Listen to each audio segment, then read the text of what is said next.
Olá pessoal, seja bem-vindo a mais um episódio do podcast Planos Seguros. Este é o nosso quarto episódio. Vamos explorar a complexa relação entre dois sistemas vitais e como os distúrbios metabológicos podem influenciar na saúde cardiovascular.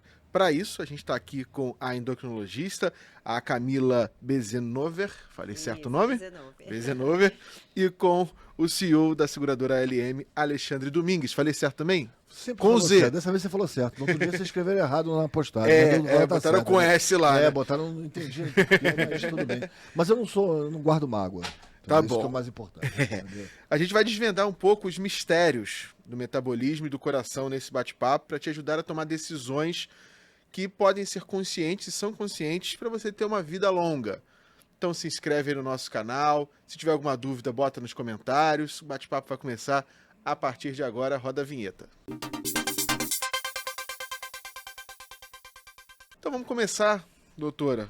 Primeiro, explicando o que é a síndrome metabólica. E aí fala metabólica, metabolismo.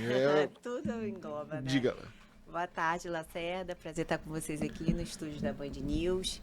E a síndrome metabólica, ela agrega importantes fatores de risco, como hipertensão arterial sistêmica, resistência insulínica, aumento da circunferência abdominal, alteração do perfil lipídico, que, somados, irão potencializar muito o desenvolvimento e surgimento de doenças cardiovasculares.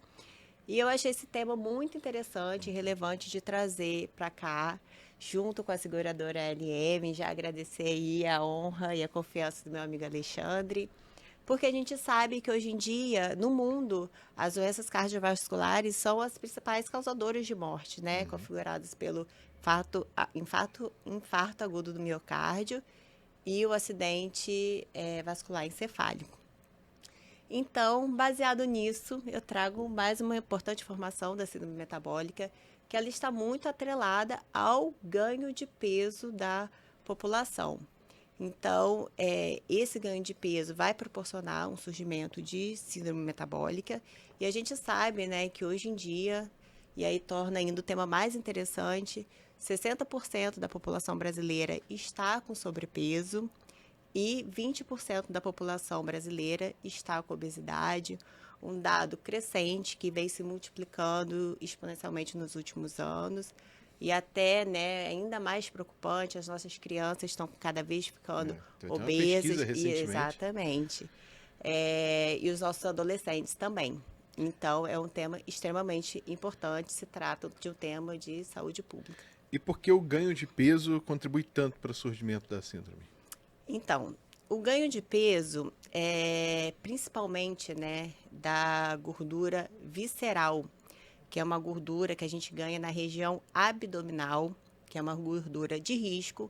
Por isso que um dos marcadores da síndrome metabólica, que eu vou falar mais na frente, é justamente a circunferência abdominal, que é onde tem essa gordura mais perigosa para a nossa saúde. Ela é uma gordura muito inflamatória. Então, essa inflamação que essa gordura causa no nosso organismo vai proporcionar o surgimento de todos esses fatores de risco citados, como resistência insulínica, hipertensão arterial sistêmica, alterações de perfil lipídico e assim por diante. Não, eu queria comentar que o Alexandre está ficando de parabéns. Já perdeu a circunferência abdominal. Eu virei produto da Camila. Estudo de caso. Olha, ele já perdeu 5 centímetros de circunferência abdominal. Eu tenho certeza que o risco de doença cardiovascular dele também está diminuindo aí ao longo desse tempo que ele está se cuidando. Ele só está melhorando. É isso, aos pouquinhos. É vida longa. Cada episódio é um passo diferente. Cliente da LM tem vida longa. Exatamente. Agora, doutora, o que mais contribui hoje para o surgimento da síndrome metabólica? Então, como eu falei, né, ela está muito atrelada ao ganho de peso, né? Então, o paciente, ele começa a ganhar peso ao longo da vida. O ganho de peso, a gente sabe que está muito relacionado, né, a uma alimentação desregrada, com alto consumo de alimentos calóricos. Então, o que a gente chama de um superávit calórico, onde o paciente ele acaba também ficando sedentário, gastando poucas calorias e acaba ganhando peso ao longo do tempo. Ao ganhar peso, o paciente acaba adquirindo muita gordura, principalmente na região abdominal, né? Principalmente os homens que têm mais a tendência a esse depósito androide de gordura, mais na região central. Então, como eu falei, né, essa gordura, ela não está ali só incomodando o paciente esteticamente, que também é uma coisa que é importante também de ser considerado, mas ela causa muitos malefícios à nossa saúde. Então, com certeza, o que hoje em dia mais contribui, né? A gente sabe que existe também determinações genéticas de pacientes que têm mais suscetibilidade a ganhar peso, a desenvolver resistência insulínica e diabetes, tem uma carga genética muito grande também associada. Mas, com certeza, é o estilo de vida, o sedentarismo, né? A gente sabe que hoje em dia, cada vez mais as pessoas se movimentam menos, a vida está muito prática, tem as tecnologias. Então, isso daí realmente está causando aumento do sedentarismo da população, associado a uma ingesta alimentar com alimentos ultraprocessados, alimentos com alto índice glicêmico, associado a estresse da vida, que a gente às vezes não consegue, né, manter um estilo de vida saudável. O próprio estresse contribui para isso, desregulação do sono, né? A gente sabe que hoje os pacientes que eles dormem mal, e a gente tem a maioria da população hoje em dia que dorme menos de 6 horas, menos do que deveria, e realmente há uma alteração que faz com que o paciente que dorme mal acabe comendo mais caloria, principalmente alimentos mais calóricos. Então, com certeza, né, associado a questões genéticas que existem, o estilo de vida da população hoje em dia é o que mais está contando para o desenvolvimento da síndrome metabólica. A doutora comentou, né, da questão de como esse estilo mudou. Se a gente pegar num passado não tão distante, até a questão alimentar, mesmo comendo a besteira, né, família saía de casa para ir ao restaurante se alimentar.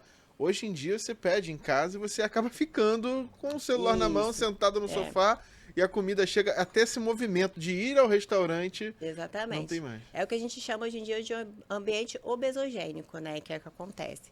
Se a gente for ver, né, agora você falando de passado, eu vou falar um pouco de passado também, de mais alguns 1000 anos atrás. A nossa configuração genética dos nossos antepassados, né? Ancestrais. Ancestrais, exato, era essa a palavra.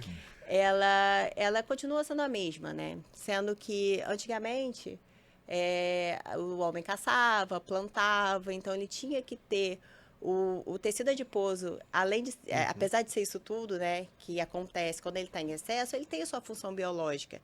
Ele é um estoque energético, ele funciona como protetor mecânico, protetor térmico. Então, ele tem também uma função relevante na vida humana. E uma dessas relevâncias é o estoque de energia. Antigamente, o homem ia, caçava. Quando ele tinha aquela oferta de alimento, ele tinha que estocar para quando ele ficasse em privação calórica, ele mantesse a sua sobrevivência. Ele tinha essa reserva energética para tirar. Então, a gente é geneticamente programado, né? Como eu falei, isso daí também vai variar muito de uma genética de uma pessoa para outra, para fazer esse estoque de gordura. E a nossa genética segue sendo essa, só que hoje em dia ninguém caça, ninguém planta, todo mundo tem um iFood na palma da mão, então as facilidades realmente são muito grandes. Esse ambiente obesogênico realmente existe, né? Atrelado também, como eu já falei, às tecnologias e tudo mais. E acaba proporcionando mesmo, hoje em dia a gente tem aí um dado que 40% mais ou menos da população brasileira tem síndrome metabólica. Então, associado ao que eu já falei, né, que constituída por importantes fatores de risco para a doença cardiovascular, a gente pode falar aí que a gente tem 40% da população com risco aumentado de desenvolver doenças cardiovasculares. E agora a gente vai falar um pouco mais do alerta que você tem que ficar ligado e que ponto o organismo começa a gritar quando a pessoa já está num extremo em relação à síndrome metabólica. Então, algumas coisas a gente pode ficar atento, né, a população em geral, para saber, de repente, eu tô com essa síndrome metabólica, eu tô com um estilo de vida que não está muito legal, então, o que a gente pode fazer, né? Como que a população pode observar? Como eu falei, né, uma carga genética muito alta. Então, se você tiver parentes com diabetes na sua família, com dislipidemia, né, que é a alteração de colesterol, obesidade, já é um alerta para você saber que se você levar um estilo de vida que não é muito ruim, que não é muito bom, sua chance de desenvolver a síndrome metabólica é maior. E o próprio ganho de peso, né, o aumento dessa gordura abdominal, dessa gordura visceral, essa gordura perigosa. Então, observar questões de aumento da circunferência abdominal. E existem alguns marcadores também simples, a gente tem até disponível no SUS, que a população geral pode fazer. Não sei se eu posso falar isso. Pode. Ah, tá. Já foi. Já falou. Pode? Pode falar à vontade. Então, alguns recursos, né, que o são... SUS faz um trabalho interessantíssimo, Faz, entendeu? incrível. Muito bom. Então, assim, alguns marcadores, como a aferição da glicemia de jejum, que é super disponível, né? Uma glicemia de jejum acima de 100, já é uma glicemia de jejum alterada. Isso aí, somada a um paciente que está fora do seu peso ideal. A gente calcula o peso ideal do paciente através de uma medida chamada IMC, que é o Índice de Massa Corpórea. É uma medida até relativamente fácil, que a gente calcula o peso pela superfície corporal. E um IMC acima de 25 já é configurado sobrepeso. Então, se a pessoa está já com o IMC acima de 25, está tendo aumento da circunferência abdominal, tem uma carga genética.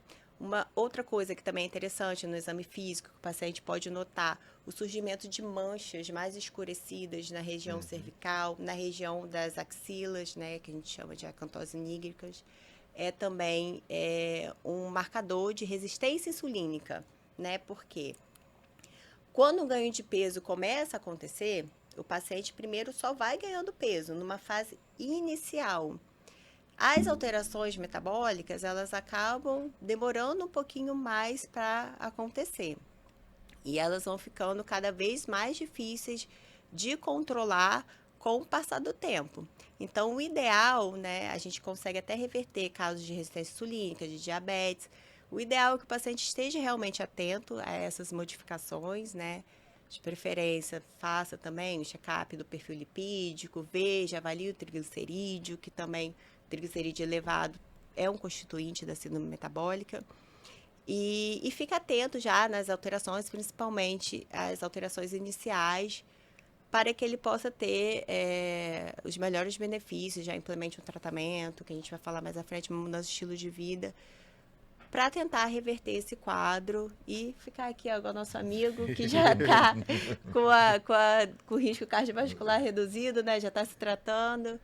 E é isso, esses dados são todos, né? A gente tem estudos muito bem montados que realmente mostram os grandes benefícios na diminuição de doenças, de causas de morte por todas as causas, em pacientes que adotam um estilo de vida saudável, um emagrecimento e uma perda de peso. A doutora Camila falou para medir o índice de massa corporal. Fique aí, que no final você pode até ter o aparelho para resolver isso. Até em casa já ter uma noção. Tá ele dando spoiler. Tá vendo? Segura aí. Esse mês a gente vai voltar com o sorteio. Tem sorteio. Esse mês tem sorteio. Tem sorteio. Já vai ser já um alerta, né? Que as pessoas que, né? Podem ter. A gente vai fazer aferição de pressão arterial, de circunferência abdominal. Já é um alerta aí que a gente já pode estar dando para a população, que ela tem que ficar ligada na sua saúde, no seu risco cardiovascular. Spoiler. Aguarde. Aguarde. Você não aguenta, não, César? Por isso eu não posso te contar as coisas. Mas aí o pessoal é pra reter audiência. Mas ele já aprendeu isso, né? Porque ele já estava guardando segredo aqui. Tava guardando, Esperto. Entendeu? Agora, doutora, vamos falar. Você disse de como identificar dos problemas que pode desencadear ao longo do tempo. Como é que é feito o tratamento? Então, o tratamento, né? O ideal é que a pessoa que perceba alguma dessas alterações, né? Ela procure um endocrinologista, um médico especializado, porque em um momento inicial pode ser que a gente precise fazer a implementação de alguns tipos de medicação para corrigir resistência insulínica, para corrigir perfil lipídico, para ajudar no emagrecimento, né?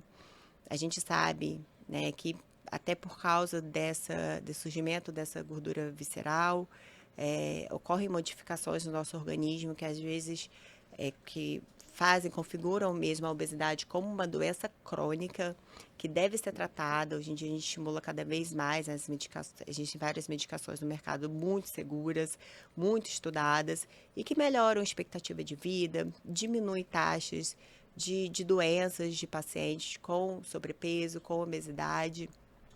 Então, no momento inicial, pode ser que seja necessário, né? Vai depender muito do estágio da síndrome metabólica desse paciente. A gente tem aí uma perda de peso, por exemplo, quando é uma fase inicial, onde existe apenas a resistência insulínica, ainda não existe, porque o caminho natural da resistência insulínica causada por esse ganho de peso é evoluir para o diabetes. Mas se a gente evoluir no momento inicial, onde o pâncreas ainda tem uma reserva, ainda consegue trabalhar bem, liberar a insulina, porque a ação da insulina é realmente diminuir a glicemia. Se você tem uma ação da insulina resistente, você está sempre com a sua glicemia alta. Isso acaba causando aí uma sobrecarga pancreática, mas no momento inicial a gente consegue ainda reverter isso. Então, assim, às vezes a população acha que precisa perder muito peso, né? Claro, algumas condições realmente precisam, mas assim, a gente já percebe benefícios de melhora de resistência insulínica com uma perda de 5% do peso, de uma parada da evolução, né, da resistência insulínica para o diabetes. Acima de 10%, a gente já começa também a perceber alterações em questões de outras doenças relacionadas, né, ao metabolismo, que é a apneia obstrutiva, porque aí vem todo o conjunto de doenças relacionadas ao sobrepeso. Então, pioram ainda mais esses fatores, esses riscos. Outras doenças associadas ao ganho de peso, como a apneia obstrutiva do sono, as doenças hepáticas, o acúmulo, né, de gordura hepática, que é a esteatose, a própria sobrecarga mecânica, né? A gente tem que lembrar que a gente tem um esqueleto que ele é feito para sustentar até determinado peso, então o ganho de peso faz sobrecarga nas nossas articulações, então é uma perda de 10% do peso. O paciente também consegue perceber melhoras já em questões de apneia do sono, em melhora de disposição física e uma perda ainda maior, né, de 15, 20, a gente pode até num quadro, hoje em dia a gente já tem o termo de remissão de diabetes, mas tem que ser num momento muito inicial. Sim. Então, mais uma vez, ressaltando, né, a importância de um diagnóstico precoce dessas alterações. Quanto mais o paciente ganha peso, mais essas alterações são difíceis de ser revertidas, mais o ganho de peso, a perda de peso é difícil de ser. Eu brinco, né? O nosso, como eu falo, né? Como eu já falei, essa programação genética, a gente tem que brigar um pouco contra o nosso organismo, porque o nosso organismo, a tendência dele, né? Até um instituto como se fosse proteção, ele sempre leva a gente a ganhar mais peso. Então, realmente, é uma batalha, não é uma coisa muito fácil. De você contra você mesmo. Isso, e contra o seu próprio corpo, Seu que próprio acaba... instinto de preservação, né? Exatamente, o seu próprio corpo, ele quase perpetua o ganho de peso, por conta dessas alterações metabólicas, né, que vão surgindo. Então, acaba virando uma briga um pouco injusta, né? Às vezes a gente quer, mas realmente precisa implementar, às vezes, o uso de alguma medicação, tratar mesmo a fisiopatologia da doença. Então, quanto mais cedo isso acontecer, quanto mais o indivíduo ganha peso, é mais difícil dele voltar para o peso saudável. E então a opção de terapia medicamentosa, né, que hoje em dia nos estudos mostram benefícios altíssimos cardiovasculares, pode ser importante, mas tudo isso para levar o paciente para um estilo de vida mais saudável, que é o que vai sustentar o paciente depois que ele consegue perder o peso, que seria esse estilo de vida saudável. O paciente deixar de ser sedentário. A gente sabe, né, que O emagrecimento ele vai acontecer a partir de déficit calórico, que é a diminuição do consumo de calorias e o aumento do gasto energético. Então, às vezes a gente pensa que a recomendação para atividade física moderada é de 150 a 300 minutos por semana. A gente pode botar uma média aí de 30 minutos de atividade moderada 5 vezes na semana. É o que é considerado o que é recomendado, né? Para que o indivíduo faça para se manter no ambiente saudável. Além do mais, também a alimentação, uma alimentação com menos alimentos, com alto índice glicêmico, principalmente bebidas açucaradas, né? Refrigerantes, sucos, tudo que leva muito açúcar, que Às são vezes alimentos. o próprio suco sem açúcar já traz. Um suco de laranja é uma bomba. A gente tem que lembrar Relógio. também, né? Falando do suco de laranja, existe também o açúcar natural das frutas, que é a frutose. É o açúcar natural, mas é um alimento também muito. É uma bebida com índice glicêmico muito alto. Então, uma das medidas muito importantes do indivíduo que emagrece e se mantém no peso é a retirada mesmo dessas bebidas açucaradas, que são tão maléficas para a nossa saúde, além de alimentos ultraprocessados, gorduras saturadas, né, que são as gorduras animais. Então, realmente, ter uma modificação, né, é o que eu falo, se a gente quer ter saúde e se a gente quer tornar o nosso corpo saudável, a gente não pode botar para dentro dele coisas que agridam, né, o nosso corpo a longo prazo, né? Eu acho que assim, tudo existem exceções, né? Ninguém aqui fala, mas na maior parte do tempo, né, o paciente realmente se manter com uma alimentação saudável, um estilo de vida saudável, praticando atividade física. E, em alguns casos, no momento inicial, pode ser que sim, tenha que entrar com alguma terapia medicamentosa, que aí o médico vai avaliar posteriormente se a gente deve ou não dar continuidade. E muitos pacientes com emagrecimento vão reverter muitas dessas alterações e, de repente, a medicação consegue até, a longo prazo, ser descontinuada. A gente tem aqueles passos que a gente vai dando. O primeiro passo, ela acabou de falar aqui, né? Exatamente. Mais descasque, Mas descasca mais e abre menos. abre menos Exatamente. embalagem. Quanto mais alimentos in natura, né, o paciente come, vegetais, frutas, menos processados, ultraprocessados, né, que são alimentos realmente muito modificados. Então, a ideia é essa mesmo. Quanto mais natural o alimento, melhor para a nossa saúde. E o prática grande disso. barato também é o seguinte, se a gente parar e olhar, ela falou que o quê? Você pode tomar remédio, você pode fazer isso, você pode fazer aquilo, mas você tem que mudar seu estilo de vida. Você não vai ser um vegano, não precisa ser um vegano. A menos que você queira ser um vegano também, então é contra. cada E um os com alimentos cada um. veganos não necessariamente são também. Tem Mas cada bomba no dito vegana. popular, nada muda se nada muda. Ou seja, não adianta você achar que você vai fazer isso, fazer uma dieta e reduzir e não mudar seu estilo de vida. Se você não mudar seu estilo de vida, vai voltar tudo de novo. E você não precisa deixar de tomar sua cerveja. Você não pode tomar todos os dias e encher o pote, porque não vai dar certo. Estilo Zeca Pagodinho não rola. Exatamente. E dá certo com o Zeca Pagodinho. Né? Qualquer outra falsificação não deu certo. Só entendeu? ele, né? É uma falsificação, né? Exclusivamente.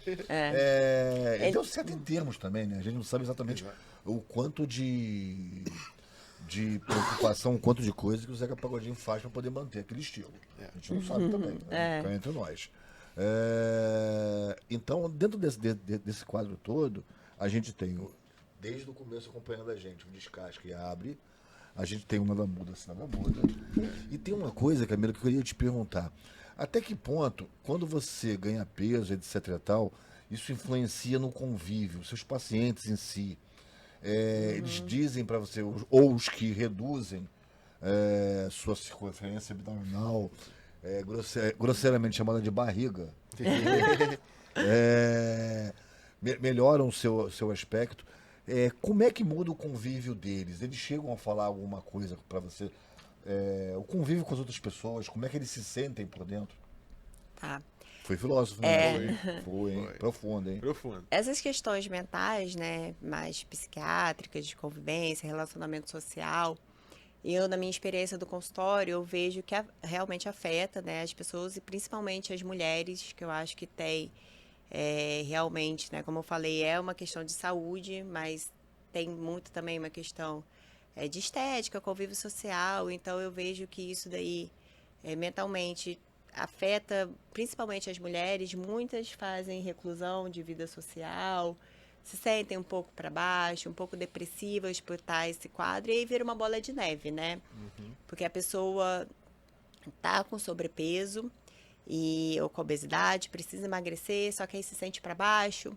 Aí com isso acaba achando um confortinho ali na comida, no docinho, no chocolatinho, que né, a gente, como falei, tem maneiras de modificar essa alimentação. Pode ser vegano, pode comer carne dentro da preferência do paciente. A gente pode traçar dietas super saudáveis para melhorar o padrão nutricional desse paciente. E eu vejo que as mulheres, elas acabam sendo muito mais afetadas e acabam saindo um pouco mais desse convívio. E aí acabam achando conforto, de repente, na comida, acabam ganhando mais peso. Nisso ficam mais desanimadas, né? Porque existe também uma relação do ganho de peso com desânimo, o paciente fica um pouco mais prostrado, com menos vontade de praticar atividade física, e aí acaba virando uma bola de neve, que quanto mais assim a pessoa fica, mais ela ganha peso, e aí mais desanimada ela fica, e a gente vê que realmente, né, agora voltando de novo no que eu já falei, no diagnóstico precoce, na prevenção, a gente vê que nesse processo, até o paciente se conscientizar e às vezes procurar a ajuda de um profissional da área, acaba demorando um pouco, ele acaba procrastinando, ou ficando se conformando. Então, assim, a ideia mesmo é procurar ajuda profissional, tratar da saúde, que são coisas que a gente pode melhorar no nosso estilo de Sim, vida. e quanto mais demora, né, é pior. E a gente tem o quarto ponto, que é o ponto para mim principal, é o convívio. No final, tudo afeta o convívio. O ser humano não sabe viver sozinho. Ele pode querer ficar sozinho, querer estar sozinho em algum momento, mas ele não foi desenhado para viver sozinho. A gente vive a gente não é autossuficiente, a gente vive em sociedade. Sim. E o que a Camila falou é muito interessante, até porque a gente é uma seguradora hoje que tem muito mais mulheres, a gente vê isso claramente. Parte pela cobrança que a própria sociedade tem em cima da mulher, que diminuiu, não diminuiu. Eu acho que a mulher ganhou muito espaço e vem ganhando cada vez mais espaço no mercado e coisa e tal, não só no mercado, mas na sociedade, de uma forma geral, mas essa cobrança ainda existe. E essa cobrança agora começa a ir no homem também, né? Porque na medida que você começa a ter Os homens não querem ficar para trás. Na medida que você tem a mulher crescendo nisso tudo e igualando essas condições, ela também passa a exigir certas coisas. A vida é assim, entendeu? Né? Não tem jeito. E o convívio é fundamental nisso tudo. E aí a história do chocolatinho. Por que vai pro chocolatinho? O chocolatinho eu não preciso chamar ninguém, né? Eu vou ali, abro, como, vou ter um prazer imediato e depois um problema para resolver, mas depois é outro problema. É o do seu Mas depois futuro. eu penso, eu vou resolver o problema imediato, prazer imediato. Não, tá muito coerente o que ele falou, o que o Alexandre falou. E realmente, né, a gente está falando muito aqui da saúde do coração, né, cardiovascular, mas a gente tem que lembrar também da saúde mental, que é muito importante, né? Tão quanto Então, existe realmente uma associação muito grande de índice de depressão, com sobrepeso, com obesidade. E é como eu falei, uma coisa atrapalha a outra, né? O paciente mais depressivo fica mais recluso mesmo, tem mais dificuldade de alcançar essas mudanças. E tem outro lado também que você falou da obesidade, mas tem a depressão, às vezes, também pode trazer a pessoa pro emagrecimento extremo, que também é perigosíssimo, né? O metabolismo também você não quer mais saber de comida, você vai perdendo peso. Aí são os níveis de extremismo, né? Que é sempre bom serem evitados, mas que realmente pode acontecer. Já vi alguns casos assim, do paciente ficar mais extremo, mas também não vai ser legal para a saúde mental. E ao contrário disso, a gente tem que achar um equilíbrio, porque ninguém consegue viver no extremo por muito tempo. Então, a ideia até, às vezes, do uso da medicação e do tratamento é você proporcionar alterações, né, no paciente que vai facilitar com que ele mude o estilo de vida dele e que ele vai alcançar uma coisa, um equilíbrio, que ele vai conseguir manter a longo prazo, né? Então, a gente consegue achar essa coisa equilibrada aí para manter, porque é tão importante quanto perder o peso, né, é tão importante quanto é a manutenção do peso perdido. E a manutenção do peso perdido a gente só vai adquirir através de uma mudança de estilo de vida sustentada, e na maioria das vezes essas mudanças vão ser sem extremismo. E não está ligado só ao fato de mudar a alimentação, está no fato de mudar a sua cabeça. Até que ponto você quer ter uma nova vida com outras coisas. Né? Exatamente. Mas aí eu percebo isso, até minha própria experiência do consultório, até pela minha própria experiência em consultório, como que o paciente muda e como que ele começa a ficar animado, né? Sim. Às vezes ele chega, primeiro consulta, tá triste, tá chorando, né? Como eu falei, acaba acontecendo mais nas mulheres, é a minha experiência, é o que eu vejo. E depois eles já chegam animados, mais bem dispostos. Eu tô conseguindo, né, fazer academia. E aí uma coisa vai puxando a outra, né? Como eu falo. Eu acho que um estilo de vida ruim puxa um estilo de vida ruim, né? E um estilo de vida bom acaba sempre levando. O paciente já está mais preguiçoso, já tá mais sedentário. E aí, não vou ficar aqui em casa. Então, vou ficar em casa. Então, já que eu estou em casa, vou comer um chocolatinho, vou comer um biscoitinho. E se ele não botar um ponto, interromper esse ciclo não vai acabar, né? Como a questão do açúcar. O açúcar é quase como realmente se fosse um vício. Se o paciente tivesse vontade de comer um doce, um açúcar, e ele comesse aquele doce e aquilo ali acabasse, ninguém ia se tornar sobrepeso, com obesidade por conta de um doce. Mas a gente sabe que se a gente cede essa vontade, amanhã o corpo pede, depois o corpo pede. Então nunca é matar a vontade, pós-almoço, né? É quase autoalimentar um vício, né? Então é um ciclo que realmente tem que ser interrompido, e a gente sabe que as mudanças de estilo de vida, elas ajudam muito. Mudanças de estilo de vida sustentadas, né? O paciente interromper esse processo. É o velho problema da unidade. Não é um chocolate, é um pacote de chocolate. Exatamente. Não é um biscoito, é apenas um pacote de biscoito, entendeu? Então, da Páscoa agora, aquela caixa de bombom que é o perigo, né? Tá vendo?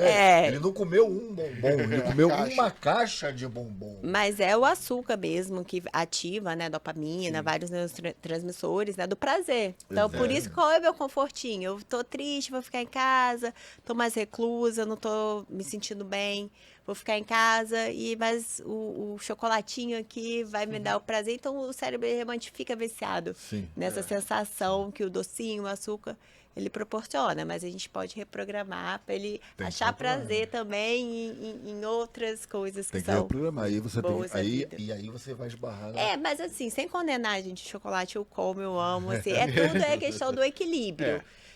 Você não pode, né, realmente, como eu falei, em excesso vai trazer malefícios para a nossa saúde. Então, se você conseguir achar um equilíbrio, que aí você se mantém num ambiente mais saudável na maior parte do seu tempo, e ali no domingo de Páscoa vai comer um chocolatinho, que também faz parte da vida, aí tá tudo certo. Mas é tudo com equilíbrio, nada com extremismo. A Páscoa não é um ovo de 400 de 1 quilo.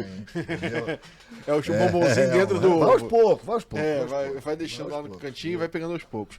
Agora, já chegando na reta final, Alexandre, tem sorteio aí, né? Tem. A gente vai voltar ao sorteio, entendeu? Opa! Já teve a frase, por causa da Páscoa e tal. Agora nós vamos sortear o quê? O quê? Raimundo Donato, agora mandando nós vamos sortear 3 balanças, não é uma, são 3 balanças de bioimpedância. Falei certo, Camila? Exatamente. Então, a gente vai fazer, né, avaliações antropométricas, até para a população saber se você quer ver se a sua circunferência abdominal está aumentada. Já vou dar uma dica aqui, todo mundo vai pegar a fita métrica quando vê, depois quando sair daqui vai estar todo mundo medido. Você pega uma fita métrica, tá? Um ponto fácil de medir é na linha da cicatriz umbilical. Então, uma circunferência abdominal saudável, considerada para mulheres, é até 80 centímetros, para homem até 88. E uma circunferência abdominal já de alerta é acima de 94 centímetros para mulheres e acima de 102 centímetros para homem. Realmente aumenta muito o risco cardiovascular dele. E a balança de bioimpedância também ajuda a identificar vários outros problemas. A balança de bioimpedância vai ajudar a solucionar principalmente composição corporal. Porque mais importante é que o peso o seu peso é constituído de quê? Então, o seu peso pode ser constituído predominantemente de massa de gordura, que é essa gordura, né, que a gente fala que é a gordura inflamatória, mas também pode ser o peso constituído por massa magra, que também é uma massa pesada. Então, na bioimpedância, a gente consegue diferenciar um indivíduo com o mesmo peso, né, se a constituição, como eu falei, eu sempre falo, quanto a gordura representa doença, o músculo pode representar saúde, vitalidade, melhora da expectativa de vida, da qualidade de vida. Então, a bioimpedância vai ser importante para avaliar, nesse sentido, como é que está não só o seu peso bruto, mas como que é a composição corporal do seu corpo. Tá chegando em Olimpíadas, aquele Exatamente, judoca Teddy Riné, exatamente. o cara é um armário de 3 metros de altura por 5 de largura e peso 100 quilos de músculo, percentual de gordura, 10%. Ganhar a balança, você já imaginou? Não tem por que não ter uma vida melhor. Já vai ficar lá Não controlando, quase que diariamente. Diariamente vai ficar louco, mas é uma vez por semana. Não semanalmente, pesa todo dia não, que você vai ficar louco. Entendeu? E eu quero ver todo mundo também, aí vai pegar a fita métrica Exatamente. e Exato. traçar essa linha aí na altura do umbigo para ver se Não, tá e- já na circunferência abdominal de risco. E outra coisa, tá? A calça fica melhor, não perde as roupas, etc e tal, entendeu? Apertar é mais fácil. Então vá no Instagram, seguradora ALM, seguradora ALM, com Isso. 2 letras A, e lá tem todas as informações do sorteio. Exatamente, vai correr do dia 27. E deve acontecer, não vou dar spoiler agora, no próximo eu vou dizer para vocês o que vai acontecer não é de festa, né? Como é que a gente pode chamar isso? Celebração. De celebração. Evento. Desse começo das pessoas se conscientizarem do que é realmente ver o metabolismo. Embora a palavra metabolismo seja, na cabeça das pessoas, um negócio muito distante, mas tá no nosso dia a dia. Gente que não percebe isso, tá dentro da gente, inclusive. Exatamente. E a importância disso no contexto todo, de convívio social, de você se sentir melhor, de você ter um preparo físico melhor, de você chegar a uma vida longa de verdade. E como eu sempre falei, vida longa não é longevidade, vida longa começa hoje. Vida longa com Entendeu? qualidade de Exatamente. vida. Exatamente. Esse, Camila, Alexandre, mais uma vez, brigadão. Obrigada. Mês que vem tem mais, hein? Acho que não sei. Já tá no spoiler de novo, rapaz? Mês que vem é o próximo uma episódio. curiosidade. O que será o próximo episódio? Ué, devido ao sucesso, a gente virou 9 episódios esse ano. Eram 7, virou 9. E aí estão dizendo Não, aí... estão dizendo aí que talvez tenha. Talvez, não sei, entendeu? vamos ver. Talvez tenha, né? Devido ao sucesso. Vamos ver. Entendeu? Valeu, Alexandre. Falou, meu irmão. Tchau, tchau, doutora. Obrigada, gente. E você, obviamente, que está acompanhando até o final, se inscreve no nosso canal, dá o joinha, compartilhe para todo mundo. Playlist disponível com os outros 3 episódios do Planos Seguros. E até mês que vem. Tchau, tchau.